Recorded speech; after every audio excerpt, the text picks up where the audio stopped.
शुभ सकाळ मंडळी. नवीन दिवसाची नवीन सुरुवात. दिवस तर सारखाच असतो, पण त्याच्यामध्ये घडणाऱ्या घटना, जे काही वाईट चांगले अनुभव असतात त्याच्यावरून आपण म्हणतो नाही का, दिवस चांगला होता, वाईट होता, किंवा ते मुमेंट असतात ते आपल्या दिवसाला छान बनवतात किंवा वाईट बनवतात. सडा रांगोळी झाली, दारामध्ये सुंदर रांगोळी काढली आणि स्वयंपाकाला लागली. सासरे वगैरे येणार होते आणि त्यांचा स्वयंपाक करायचा होता, तर जास्त भात बनवला, भेंडीची भाजी, वरण, आणि तितक्यातच रुद्रांश उठला बघा.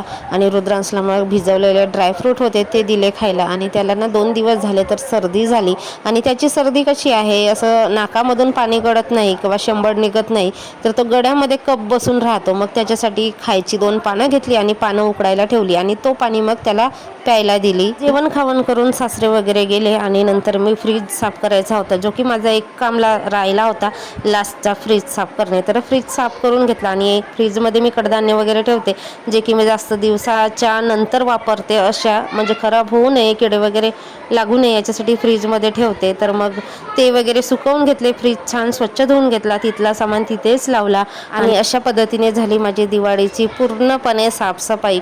कोपरा घासून पुसून झाला आणि अगदी छोटे मोठे भांडे सुद्धा